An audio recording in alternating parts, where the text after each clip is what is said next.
Hello guys, দেখেন আমাদের পরিবেশ কত সুন্দর। দেখুন কত সুন্দর আমাদের পরিবেশ। এই দেখুন, ভিডিওটা অফ করব। দেখুন একদম কত সুন্দর একটা ভিডিও, কত সুন্দর। আমাকে দেখবেন, এই দেখুন একদম কত সুন্দর একটা ভিডিও দেখলেন। এটা আবার কি আছে, ভিডিও বানাচ্ছি, এখানে আছে। এই দেখো কত সুন্দর। ওই দেখো আমাদের জেঠার ফুল আছে রে। এটা আমি ডাউন করবো।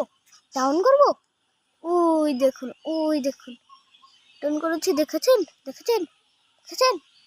একবার আমার জেঠার মেয়া, আমাদের জেঠার মেয়ে। ওই তো পোলা, ওই তো পোলা, দেখেছিস? আস কোথায় চলে যাবি? এখানে আসবো, একটা জিনিস তোকে দেখাবো। এখানে আমাদের পরিবেশ কত সুন্দর। এখানে আমি বানাবো। এই দেখুন আমি বলে দিলাম আমি বানাবো। এই দেখুন কত সুন্দর একটা পরিবেশ আমাকে দেখাচ্ছেন। ওই দেখুন আছে। আমাকেও দেখবেন। এই দেখুন এবার ভিডিওটা অফ করে দিচ্ছি। এবার ভিডিওটা অফ করে দিচ্ছি। ঠিক আছে।